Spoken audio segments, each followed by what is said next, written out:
Bendiciones mis hermanos, les habla Teo Hernández.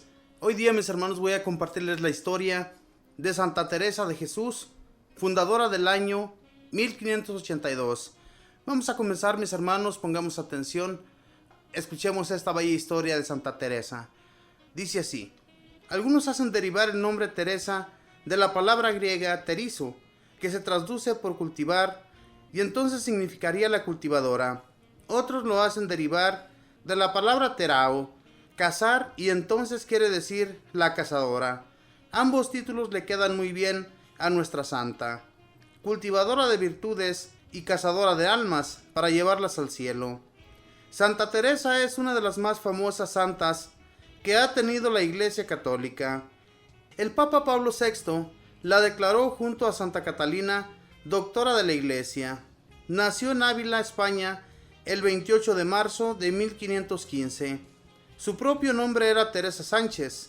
Sus padres fueron Alonso Sánchez y Beatriz Dávila. En su casa eran 12 hijos, 3 del primer matrimonio de don Alonso y 9 del segundo, en el cual nació Teresa. Ella dice en su autografía: por la gracia de Dios, todos mis hermanos y medios hermanos se asemejaban en la virtud a mis buenos padres, menos yo.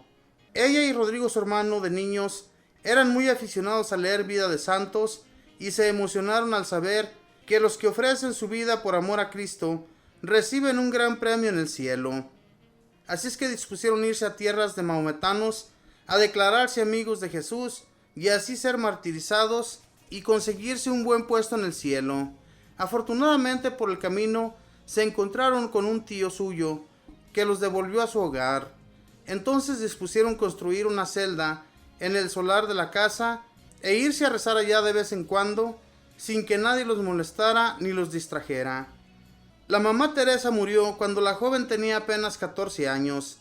Ella dice en su autografía: cuando empecé a caer en la cuenta de la pérdida tan grande que había tenido, comencé a entristecerme sobremanera.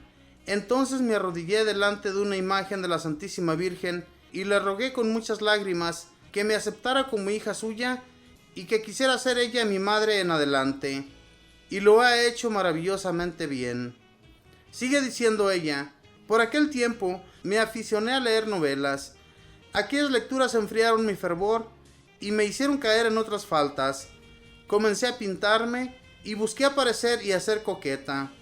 Ya no estaba contenta sino cuando tenía una novela entre mis manos, pero esas lecturas me dejaban tristeza y desilusión. Afortunadamente el papá se dio cuenta del cambio de su hija y la llevó a los 15 años a estudiar interna en el colegio de Hermanas Agustinas de Ávila.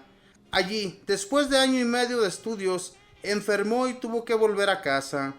Providencialmente, una persona piadosa puso en sus manos la carta de San Jerónimo y allí supo por boca de tan grande santo cuán peligrosa es la vida del mundo y cuán provechoso es para la santidad el retirarse a la vida religiosa en un convento. Desde entonces se propuso que un día sería religiosa. Comunicó a su padre el deseo que tenía de entrar en un convento. Él, que la quería muchísimo, le respondió: lo harás, pero cuando yo ya me haya muerto. La joven sabía que el esperar mucho tiempo y quedarse en el mundo podría hacerla desistir de su propósito de hacerse religiosa, y entonces se fugó de la casa. Dice en sus recuerdos: aquel día, al abandonar mi hogar, sentía tan terrible angustia que llegué a pensar que la agonía y la muerte no podían ser peores de lo que experimentaba yo en aquel momento. El amor de Dios no era suficientemente grande en mí para ahogar el amor que profesaba a mi padre y a mis amigos. La santa determinó quedarse de monja en el convento de Ávila. Su padre, al verla tan resuelta a seguir su vocación, cesó de oponerse. Ella tenía 20 años. Un año más tarde hizo sus 3 juramentos o votos de castidad, pobreza y obediencia y entró a pertenecer a la comunidad de hermanas carmelitas.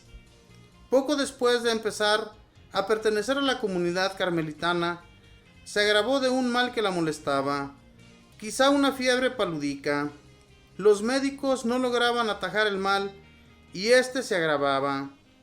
Su padre la llevó a su casa y fue quedando casi paralizada. Pero esta enfermedad le consiguió un gran bien y fue que tuvo la oportunidad de leer un libro que iba a cambiar su vida. Se llamaba El alfabeto espiritual, por Osuna, y siguiendo las instrucciones de aquel libro, empezó a practicar la oración mental y a meditar. Estas enseñanzas le van a ser de inmensa utilidad durante toda su vida. Ella decía después que si en este tiempo no hizo mayores progresos, fue porque todavía no tenía un director espiritual y sin esta ayuda no se puede llegar a verdaderas alturas en la oración. A los 3 años de estar enferma, encomendó a San José que le consiguiera la gracia de la curación y de la manera más inesperada recobró la salud. En adelante toda su vida será una gran propagadora de la devoción a San José y todos los conventos que fundara los consagraba a este gran santo. Teresa tenía un gran encanto personal, una simpatía impresionante, una alegría contagiosa y una especie de instinto innato de agradecimiento que la llevaba a corresponder a todas las amabilidades. Con esto se ganaba la estima de todos los que la rodeaban. Empezar a tratar con ella y empezar a sentir una inmensa simpatía hacia su persona era una misma cosa. En aquellos tiempos había en los conventos de España la dañosa costumbre de que las religiosas gastaban mucho tiempo en la sala recibiendo visitas y charlando en la sala con muchas personas que iban a gozar de su conversación.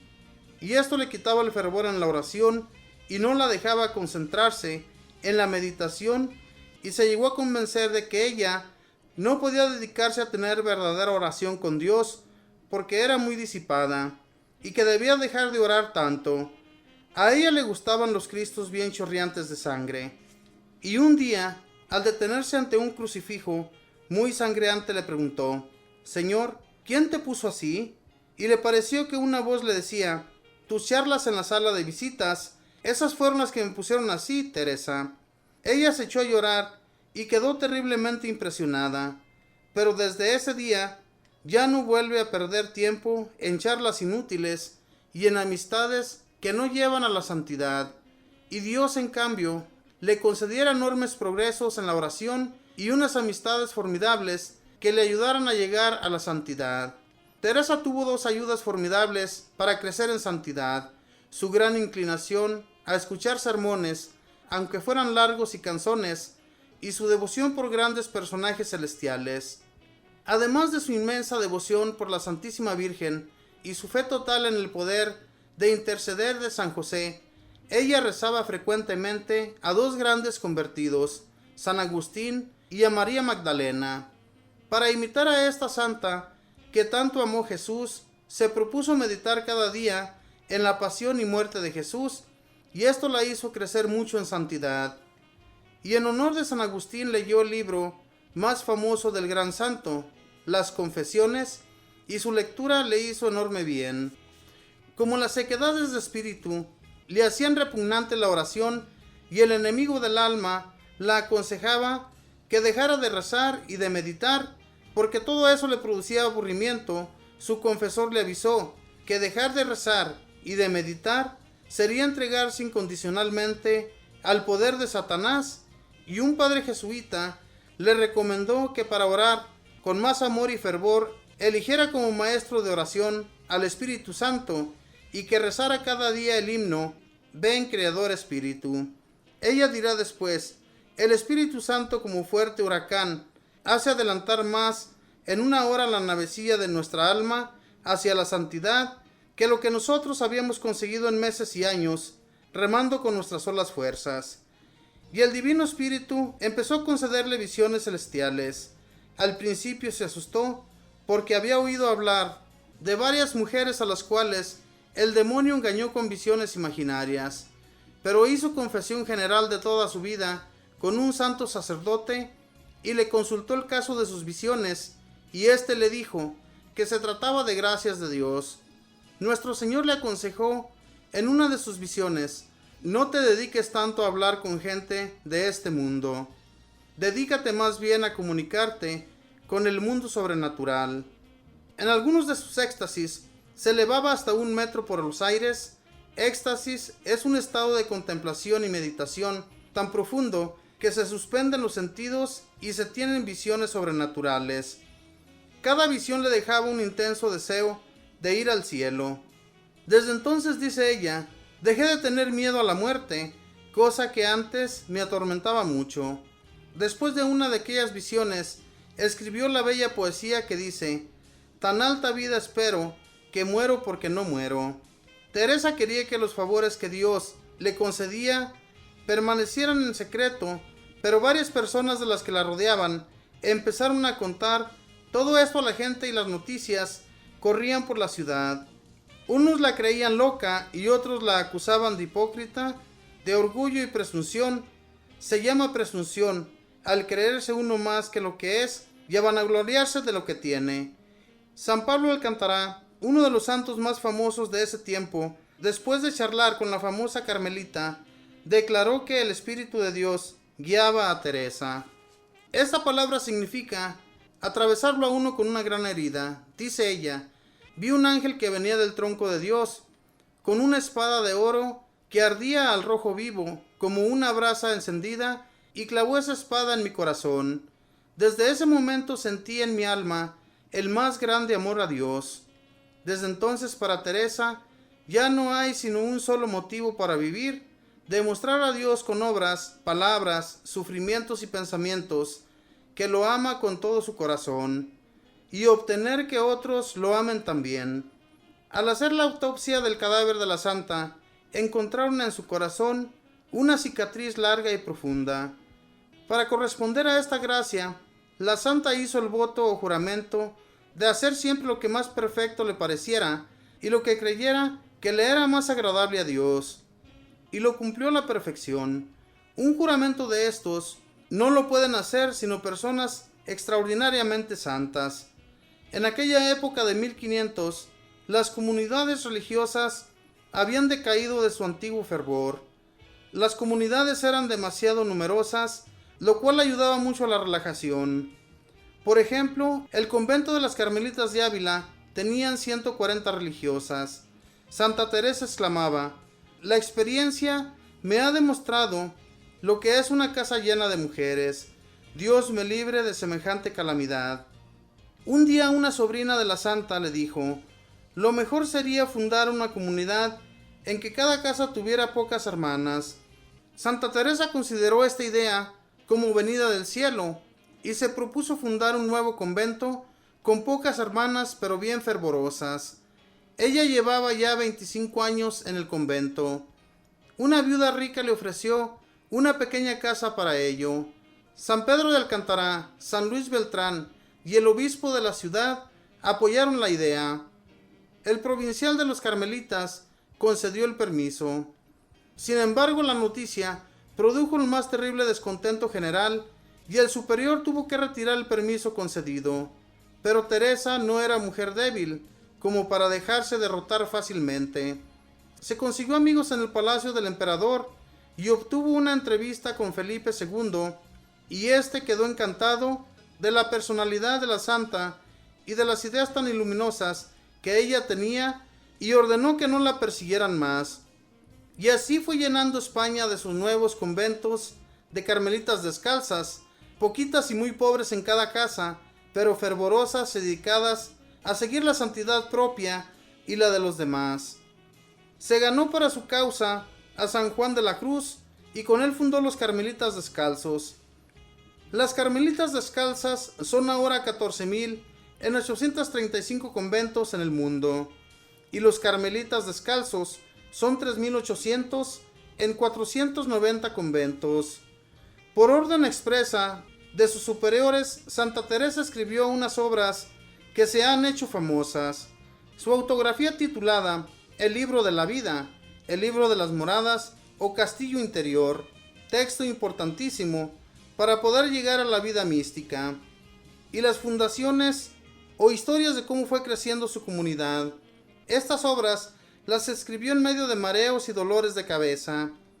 Va narrando con claridad impresionantes sus experiencias espirituales. Tenía pocos libros para consultar y no había hecho estudios especiales. Sin embargo, sus escritos son considerados como textos clásicos en la literatura española y se han vuelto famosos en todo el mundo. Santa Teresa murió el 4 de octubre de 1582 y la enterraron el día siguiente, que era 15 de octubre. ¿Por qué esto? Porque en ese día empezó a regir el cambio del calendario, cuando el Papa añadió 10 días al almanaque para reparar un error que venía desde muchos años atrás. Santa Teresa, pídele a Dios que nos conceda a nosotros algunas de las cualidades que a ti te concedió. Nada te turbe, nada te espante, todo se pasa, Dios no se muda, la paciencia todo lo alcanza. Quien a Dios tiene, nada le falta, solo Dios basta. Palabras de Santa Teresa, esta santa religiosa que fundó muchos conventos de monjitas y junto con ella otro gran santo que también fundó muchos conventos con el mismo nombre. Hermanos, ¿cuánto bien hicieron estas personas en aquel tiempo para ayudar a la gente a que no estuviera tan relajada en este mundo? Cosa que a nosotros nos está pasando mucho, que estamos tan relajados en este mundo que nos olvidamos de que existe un Dios, de que Dios debe habitar en nuestros corazones y solamente Dios, ¿verdad? Y en realidad, que en vez de hacer eso, mis hermanos, nos estamos envolviendo en este mundo que no nos está dejando nada bueno en nuestros corazones. Esta santa se dedicó con mucho fervor, con muchas de sus compañeras, a fundar los conventos para ayudar a muchas jóvenes a entrar de religiosas y así poder ayudar a otras personas a que también creyeran en Dios. Sumamente importante, mis hermanos, lo que esta religiosa llegó a conseguir para Dios, muchas almas. En realidad, ¿cuántos de nosotros hemos llevado una alma ante Dios? Hermanos, nos hace mucha falta la oración, crecer más en amor a Dios y enamorarnos solamente de Él, ¿verdad? Que sea Él nuestro único amor, lo más preciado que deberíamos tener en nuestras vidas y así poder alcanzar ser también santos y santas como estas mujeres y estos hombres, religiosas que llegaron a la santidad por gracia de Dios y que desde entonces que ellos pasaron a la eternidad, ellos y ellas se encuentran ya intercediendo por nosotros. Pidámosle pues a Santa Teresa que interceda ante nuestro Señor Jesús por todas nuestras peticiones. Que Dios les bendiga, mis hermanos, que pasen un feliz día.